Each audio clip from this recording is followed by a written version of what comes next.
Hi, I'm Naomi Nachman, and this is Sunny Side Up.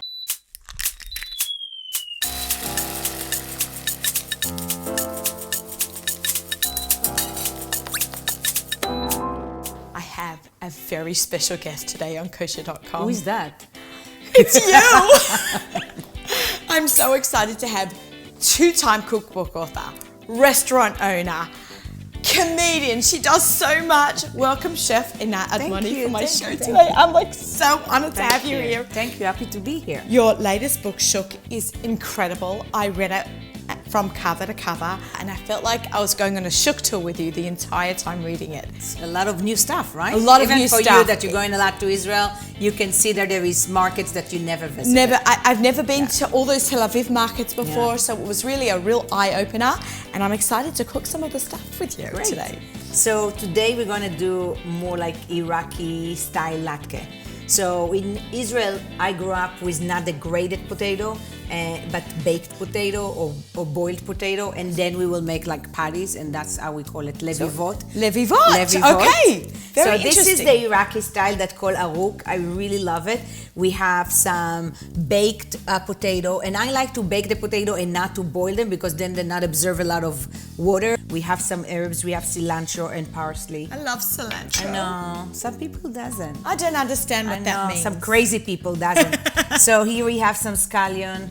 We have 2 eggs. We have baharat. I love it. There is cumin, there is cloves, there is allspice. There is a lot of spices inside, all warm spices. And it's make it really, it's give them depth of almost like meat, you know? So it's vegetarian, and that will change a little bit the nature of these patties. All right, okay, we're cooking together. Yes. Okay, so she's grating the onion and I am scooping the potato. So how long did we bake these potatoes for? Around 40 minutes until you can take a fork and I'm just going around the edges. Yeah. And I don't want the skin, so I'm just being a little bit careful. I like that you're hand grating those onions. Could you put them in a blender, or is it better to hand grate? Yes, I do that sometimes. Can I put that? Yeah, yes.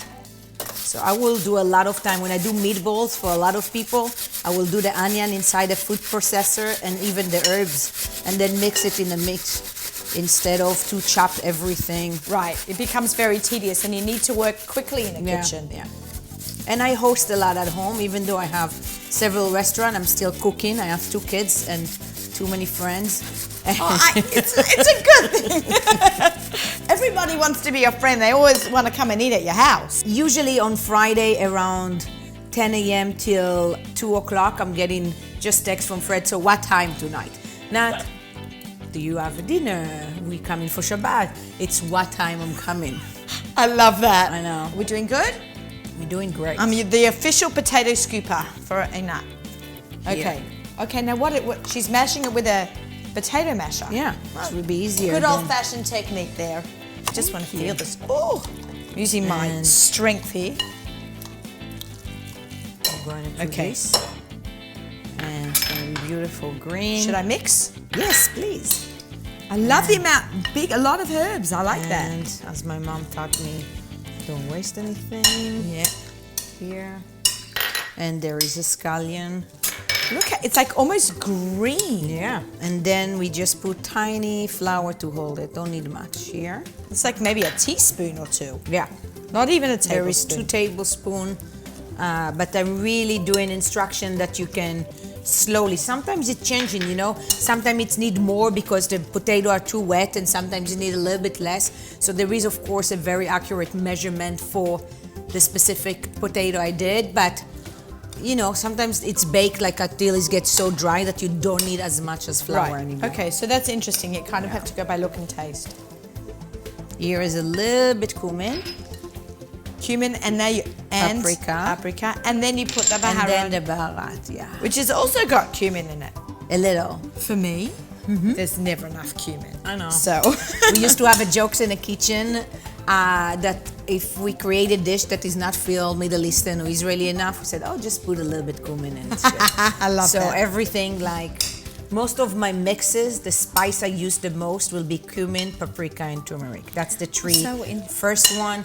And then I have a lot of different blend like Hawaiian, which is Yemenite. I and love the Hawaiian. You do? Yeah. So I grew up on that. My dad was Yemenite, Zichrono Livracha, and we're doing a lot of soup, a lot of bread, a lot of the kubane we talked earlier, yeah? All right, So what's the next step? I'm going to try it. All right. Now we're going to take just like that, look. Okay, we're making a patty. Our oil is nice and hot. Beautiful. Oh, it's all about the sizzle.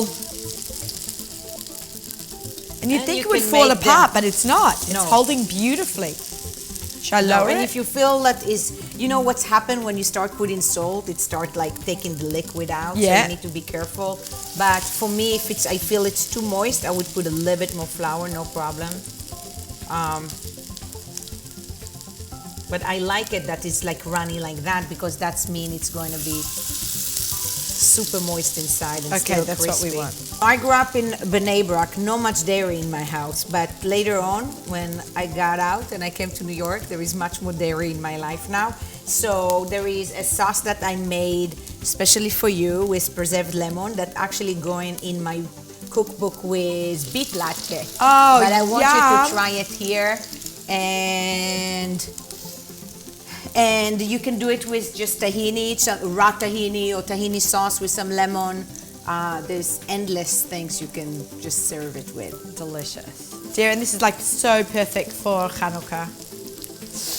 And easy because you can make it the day before. You know, latke, you have Has to to eat make fresh. it. Yeah. Frying pan to the table. This can Yeah, actually... but you also need to grate it really fast and be sure it's not oxidized. And this is a little bit different because you can first you Right. can make it a day before and then eat it up, and they're going to be great. You can make just all the masa like also a day or two before and just make it Fry it up fresh. Yeah. That's nice and golden brown, and you see a little bit of the color from the herbs peeking through. So this is the food I grew up on. Like a lot of Iraqi food, Persian food, and Yemenite food. That was basic in my house. And it's a big crossover of all of that.